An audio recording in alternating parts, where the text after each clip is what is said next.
बालू की किल्लत पर विपक्ष ने राज्य सरकार को घेरा। मुख्यमंत्री ने सदन में की घोषणा, राज्य के गरीबों को सरकार मुफ्त में देगी बालू। मानसून सत्र के तीसरे दिन हेमंत सोरेन ने बड़ा ऐलान किया। उन्होंने कहा कि राज्य में जितने भी टैक्स नहीं देने वाले लोग हैं, सरकार उनको मुफ्त में बालू देगी। सीएम ने अनुपूरक बजट पर चर्चा के बाद कहा कि बालू की किल्लत का खामियाजा अब आवास पीएम आवास बनाने वाले गरीबों को भुगतना पड़ रहा है, इसलिए सरकार उन्हें मुफ्त में बालू देगी। हालांकि इसके दायरे में नहीं आने वाले की पहचान कैसे होगी, इसकी जानकारी नहीं दी। इससे पहले विपक्ष ने बालू को लेकर सवाल उठाए। भाजपा के भानु प्रताप शाही ने कहा कि यहाँ के लोगों को बालू नहीं मिल रहा, पर दिल्ली नोएडा में बेचा जा रहा है। सीपीसी ने कहा कि राज्य में जब भी हेमंत सरकार आती है, झारखंड से बालू गायब हो जाता है। वित्त मंत्री डॉक्टर रामेश्वर उरांव ने कहा कि ऑनलाइन बुकिंग के माध्यम से भी कोई भी बालू खरीद सकता है। झारखंड में आकाशीय बिजली से 10 लोगों की मौत, 17 जिलों में आज बारिश का अलर्ट। प्रदेश में अब तक 43% कम हुई वर्षा।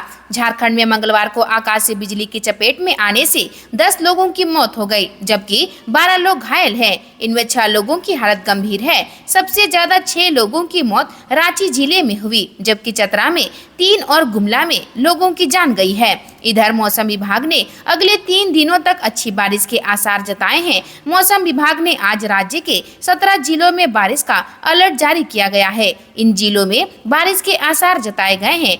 उनमें कोडरमा, गिरिडीह, धनबाद, बोकारो, रामगढ़, हजारीबाग, खूंटी, रांची, सरायकेला खरसावां, पूर्वी सिंहभूम, पश्चिमी सिंहभूम, लोहरदगा, गुमला और सिमडेगा शामिल है। वहीं 1 अगस्त को रांची के अलावा पलामू, गढ़वा, चतरा, कोडरमा, लातेहार, लोहरदगा के अलावा दक्षिणी भाग के पूर्वी सिंहभूम, पश्चिमी सिंहभूम, सिमडेगा, सरायकेला खरसावां व बोकारो, गुमला, हजारीबाग, खूंटी के अलावा रामगढ़ में भारी बारिश की चेतावनी है।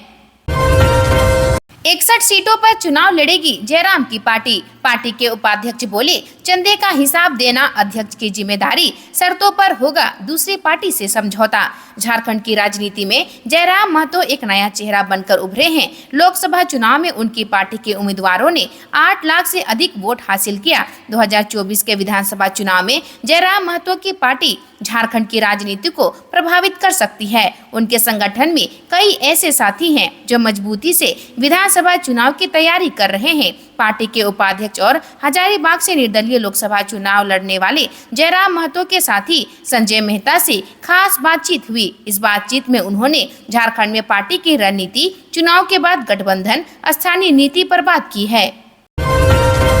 युवती के पिता ने थाने में दर्ज कराया केस। गाड़ी खाना में घर से युवती को उठाने पहुंचे बदमाश, विरोध करने पर परिवार को पीटा। कोतावली थाना क्षेत्र के गाड़ी खाना स्थित एक घर से 27 जुलाई की देर रात 3 बदमाशों ने जबरन एक युवती को उठाने का प्रयास किया। विरोध करने पर पूरे परिवार को लाठी डंडे से मारकर घायल कर दिया। इस मामले में युवती के पिता ने थाने में प्राथमिकी दर्ज कराई है। आरोपी का नाम पवन सिंह है और वह राजा हाता गली का रहने वाला है। प्राथमिकी में बताया कि 27 जुलाई की रात लगभग 1:30 बजे पवन अपने 2 दोस्तों के साथ उनके घर पहुंचा। दरवाजा पीटने लगा। दरवाजा खोला तो देखा कि तीनों युवक अपने हाथों में लाठी डंडा लिए हुए हैं। तीनों गाली गलौज करने लगे। विरोध करने पर मारपीट शुरू कर दी। जबरन छोटी बेटी को अपने साथ उठाकर ले जाने का प्रयास करने लगे। विरोध के बाद सभी गाली गलौज करते हुए फरार हो गए। पुलिस ने प्राथमिकी दर्ज मामले की जाँच शुरू कर दी है।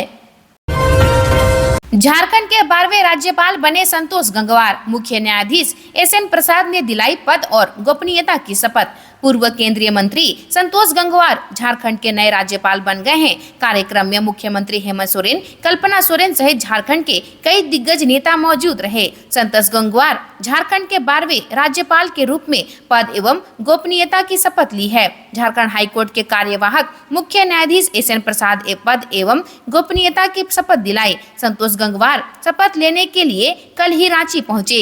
मंगलवार शाम को रांची एयरपोर्ट पहुंचे। राजभवन पहुंचने से पहले उन्हें बिरसा मुंडा एयरपोर्ट पर गार्ड ऑफ ऑनर से सम्मानित किया गया था।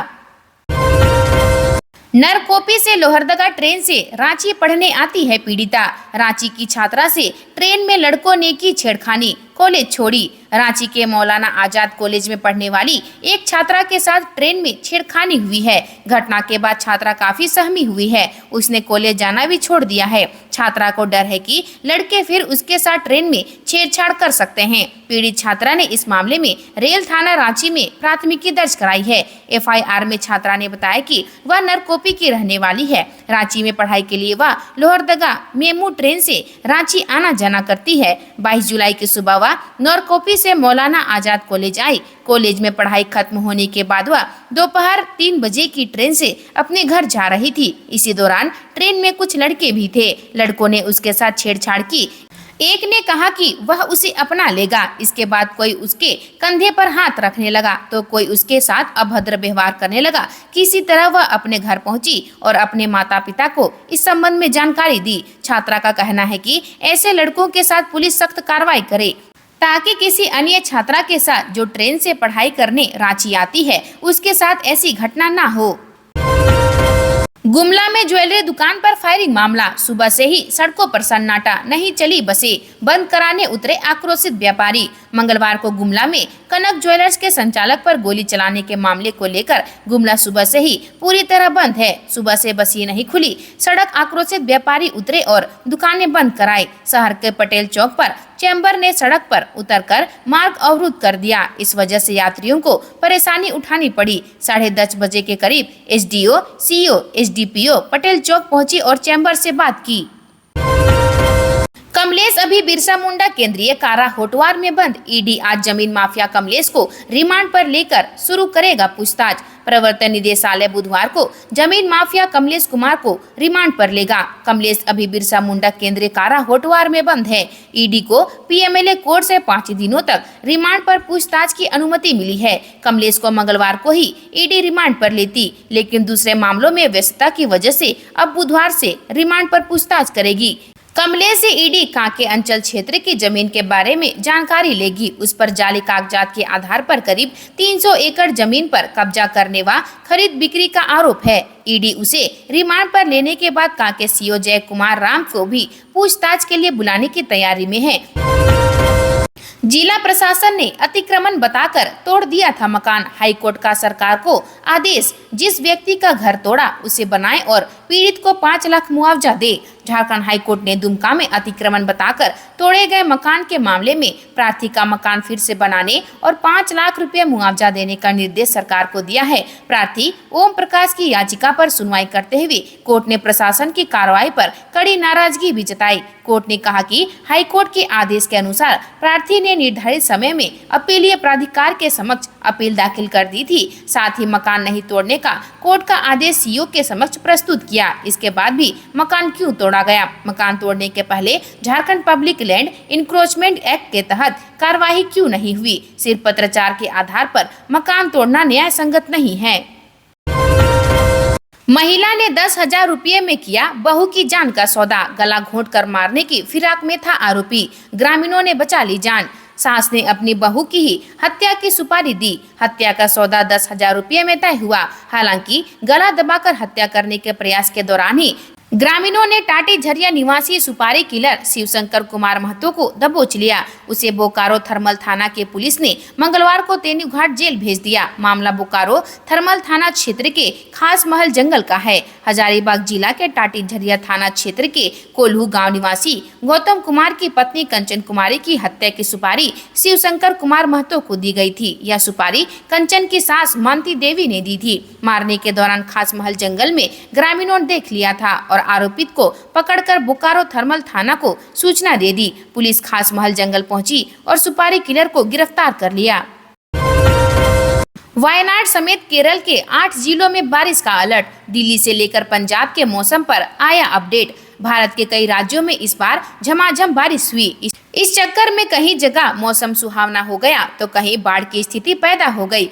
दक्षिण भारत की बात करें तो इस समय बारिश का सबसे ज्यादा कहर कहीं बरपा है तो वो है केरल राज्य। केरल में भारी बारिश के बाद हालात बद से बदतर हो गए हैं। लोगों का जीवन अस्त व्यस्त हो गया है। वहीं केरल के वायनाड में तेज बारिश की वजह से सोमवार देर रात 4 अलग अलग जगहों पर भूस्खलन हुआ। अब तक 143 लोगों की मौत हो चुकी है और सेना लगातार रेस्क्यू ऑपरेशन कर रहे हैं।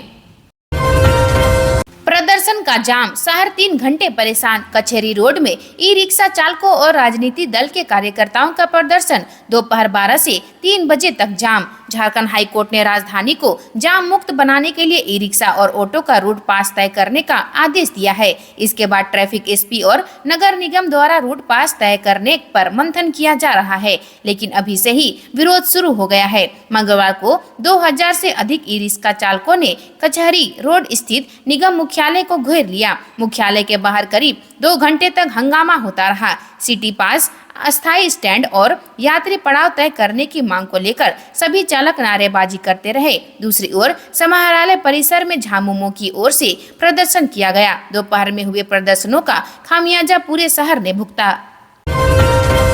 आज के लिए बस इतना ही। मिलते हैं अन्य नई खबरों के साथ में। धन्यवाद।